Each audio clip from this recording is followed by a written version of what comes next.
Pasaulio čempionatas Šiaurės Amerikoje įsibėgėjo, tačiau Lietuvoje klubinis futbolas nestoja. Šiandien kol kas 14 Kauno Žalgiris B apskritai paskutinį. Čia į priekį Dainava, pavojingas smūgis šeštoje vietoje.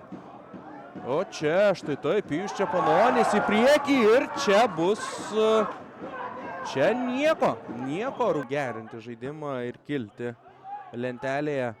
Taip kylant aukštyn, čia štai taip, smūgis iš labai toli. Zabita čia išleidžia kampe Morarenko ir štai tai nepavyko sužaisti gražiai.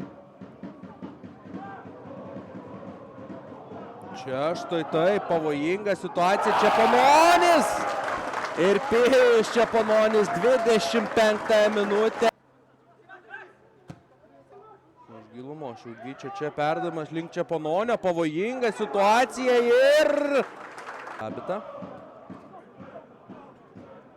Dešiniajame krašte Činonso, čia puikus perdavimas ir štai taip, Stanislavas Morarenko. Ten Dudėnas užspaustas, klysta šiauliečiai.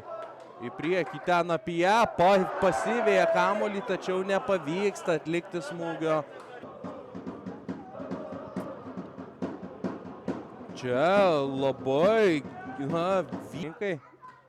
Čepanonis, Morarenko. Evansas apie ją, čia pasiekia kamuolį, apie ją ir kampinis. Čia pažemė atliko perdavimą krašto gynėjas, Obi ir kokį įvartį čia muša Obi Činonso, antrasis šio sezono įvartis iš Nigerijos. Kilus pavojinga, kaip ir minėjau, Šiaulių komanda jau buvo išlipusi iš tokios situacijos. Čia vėl pavojinga situacija ir vėl arti vartų.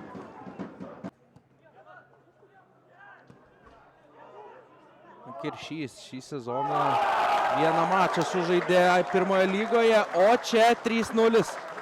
3-0, ir uždaro šias rungtynes. Jarašius, tačiau perimtas iš jo kamuolys. Čia Evansas apie ją, koks greitis.